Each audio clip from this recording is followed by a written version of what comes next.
안녕하세요. 완치를 장담하는 남자 장건희입니다.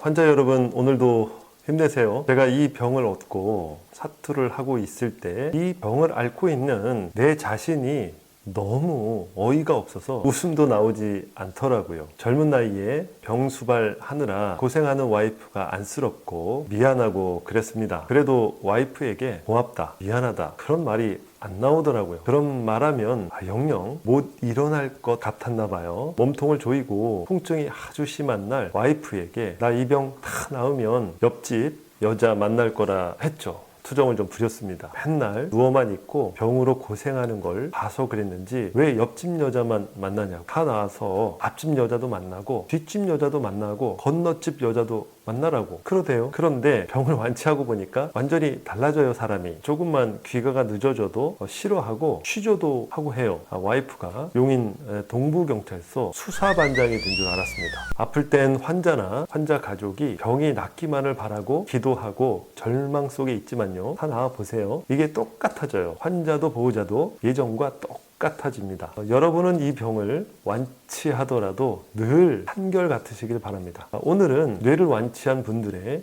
공통점인 이 시기에 대해 알아보겠습니다. 아무래도 제가 근긴장 이상증을 앓다 보니까 저와 비슷한 증상을 가지고 계신 환자를 더 만나고 관심 있어 한 것은 사실입니다.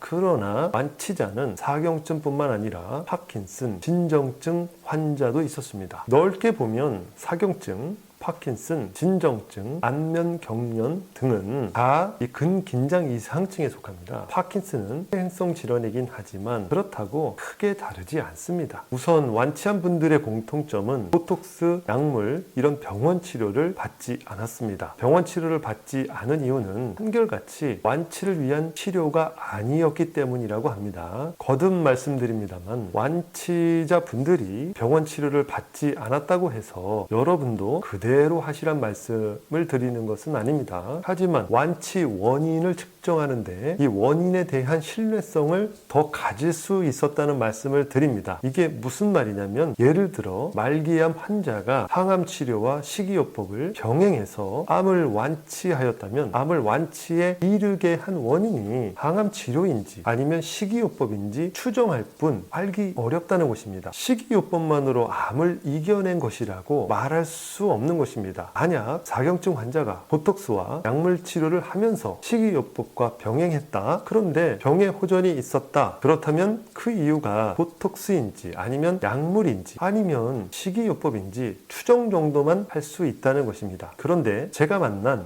완치자분들은 병원 치료를 받지 않고 나았기 때문에 병원 치료는 원인이 아니라는 것을 의미하고 있습니다. 그래서 이분들이 식사 습관을 바꿔서 뇌 치료를 했다는 말은 유의미하게 받아들일 수 있는 겁니다. 그럼 잘못된 식습관이 어떤 기전으로 뇌에 안 좋은 영향을 미칠까요? 먼저 잘못된 식습관과 장의 관계를 알아야 하겠습니다. 우리 몸의 장은 외부에서 들어오는 유해 물질을 방어하는 관문입니다. 면역 기능의 80%를 장이 담당하고 있습니다. 또 음식을 통해 영양소를 흡수하는 역할을 합니다. 건강한 장은 선택적 장벽을 잘 형성하고 있습니다. 선택적 장벽, 즉 타입 정션은 영양소는 흡수하고 염증은 혈관 속으로 투과되지 않도록 방어하는 것입니다. 그런데 유전적 요인이나 또는 유해 음식, 즉 가공식품, 간음식, 식품 첨가물, 유전자 변이식품, 알레르기 유발식품, 화학 처리식품, 밀가루, 글루텐, 유제품, 카제인, 부패균이 만든 독소, 소화되지 못한 음식 찌꺼기, 음주, 흡연들이 염증을 유발하고 장벽을 느슨하게 만들고 느슨해진 장벽 틈으로 유해 물질이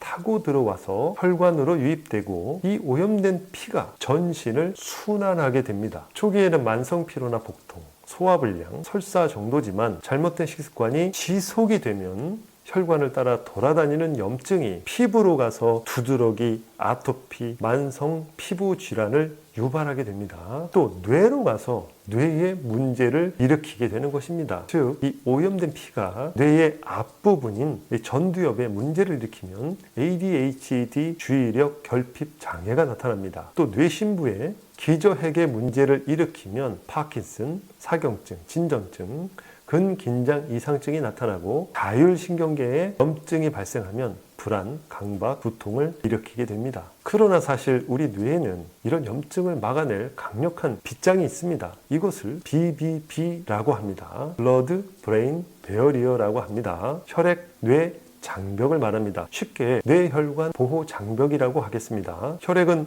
온몸에 흐르죠. 특히 뇌는 산소와 영양분을 가장 많이 소비하는 곳입니다. 몸을 순환하는 혈액의 5분의 1은 곧바로 뇌로 갑니다. 그런데 뇌혈관 보호 장벽이 혈관을 단단히 둘러싸고 있어서 혈액을 통제하고 있습니다. 위험한 물질로 보이는 것은 아예 뇌로 진입하는 것을 차단하는 것입니다. 그런데 유전적 요인, 잘못된 식습관 때문에 독소와 염증이 발생하고 소장벽의 느슨한 틈을 통해서 혈관으로 유입된 염증이 이 뇌혈관 보호 장벽을 뚫고 뇌에 염증을 일으키는 것입니다. 즉, 장과 뇌는 아주 강력하게 연결이 되어 있습니다. 이 때문에 뇌 치료의 핵심은 곧 장을 건강하게 하고 치료하는 것입니다. 장을 치료하면 뇌는 저절로 좋아집니다. 장의 건강은 유전적으로 나쁠 수 있습니다. 또한 잘못된 식습관이 장을 나쁘게 하는 것입니다. 유전적으로 또는 잘못된 식습관으로 장이 좋지 않은 분들이 오랜 기간 동안 염증이 뇌로 가면서 이 염증이 생기는 부위에 따라서 질환이 달라지는 것입니다. 장이 나빠서 장벽을 투과한 염증이 뇌혈관 보호 장벽을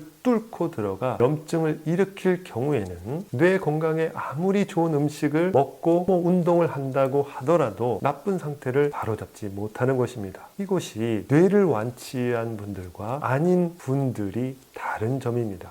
그러니까 다시 말해서 운동으로만 이 병을 치료하고자 하시면 완치에 이르기 어렵다는 것입니다. 운동이 중요하지만 운동만으로 안 됩니다. 다르게 본다면 올바른 음식을 먹고 장을 치료하고 회복한다면 뇌와 장이 연결되어 있기 때문에 이 병을 극복할 수 있는 단초를 얻게 되는 것입니다. 이를 뒷받침할 연구를 소개해 드립니다. 미국 애리조나 주립대 연구팀은 장내 미생물의 차이가 뇌 질환인 자폐아와 정상아에 영향을 준다는 연구를 보고했습니다. 즉, 장내 균수의 차이가 뇌질환의 차이를 만든다는 것입니다. 자폐아는 장내에 프레보텔라와 같은 균이 적다는 것을 알아냈습니다. 프레보텔라는 섬유질이 높은 음식과 관련이 있습니다. 섬유질이 많은 음식을 섭취한 군에서 프레보텔라가 많고 이게 적은 아이가 자폐아가 많았다는 것입니다. 자폐아 대상의 연구지만 장 건강과 뇌 건강이 연결되어 있다는 것을 증명한 것입니다. 다음은 한국인 면역학자입니다. 하버드대 허준열 교수입니다. 이분이 장내 세균이 면역세포를 조절해서 뇌에 영향을 미친다는 가설을 증명한 분이십니다. 이 연구를 간단하게 말하면 질병을 일으키는 원인이 장내 세균이라는 것입니다. 이런 결과는 장 건강과 뇌 건강의 연관성을 확인하였다는데 그 의의가 있습니다. 불과 10여 년 전만 하더라도 가설 수준에 머물렀는데 현재는 정설로 받아들이고 있는 상황입니다. 또한 캘리포니아 공대의 사르키스 마즈마니안 교수팀은 파킨슨 병과 장내 미생물의 연관성을 관찰했습니다. 앞에 두 연구는 사람을 대상으로 한 것이고요. 이것은 쥐를 대상으로 한 실험입니다. 그렇기는 하지만 장내에 특정 미생물을 가진 쥐가 더 심한 파킨슨병 증상이 나타나는 걸 확인한 것에 의의가 있습니다. 이 연구는 더 진행이 되어서 자폐질환, 파킨슨병에 이어서 조현병도 장내 건강과 관련성이 있다는 사실을 규명하고 있습니다. 모두 장과 뇌의 강력한 상호 연결 관계를 증명한 연구들입니다. 과학이 눈부시게 발전했지만 뇌는 여전히 미지의 개척지입니다. 그동안 과학자들이 엄청난 노력을 했지만 뇌질환에 여기에 마땅한 치료제는 아직 개발되고 있지 않습니다. 제 판단입니다만 국내외 뇌 관련 연구들을 살펴볼 때 장내 미생물과 뇌의 접경 지점에서 새로운 치료 방법이 발견될 것으로 기대하고 있습니다. 그때까지는 알약 하나로 뇌 질환이 완치될 때까지는 우리 스스로 뇌를 고쳐야 한다고 말하고 있습니다. 뇌를 고치는 치료는 장을 치료하는 것입니다. 저와 다수의 뇌완치자가 이 사실을 입증하고 있습니다. 뇌완치자분들은 이 병이 발병된 후에 식단을 바꿨습니다. 병원에서는 달리 치료할 방법이 없었기 때문에 풍요지책으로 선택한 것이 식단이었습니다. 그러나 이게 드라마틱하게도 강력한 뇌 치료제였던 것입니다. 잘못된 식습관을 바꿔 바꾸는 일은 소극적 치료가 아니었던 것입니다. 그렇다면 뇌질환을 앓고 있는 환자들은 무엇을 먹고 무엇을 먹지 않아야 될까요? 다음 영상을 통해 먹지 않아야 하는 음식을 알려드립니다. 그러나 그 전에 영상을 한 번 더 올리겠습니다. 완치가 불가능하다는 파킨슨병을 고친 환자를 만난 이야기입니다. 명상 코스에서 만났는데 정말 중요한 치료 부분이 아닐 수 없습니다. 여러분에게도 아주 흥미롭고 도움이 되는 그런 영상이 될 것입니다. 이 영상이 여러분에게 도움이 되신다면 좋아요, 구독, 알람 설정 하시기 바랍니다. 영상이 올라오는 대로 여러분에게 도달될 것입니다. 늘 건강하시고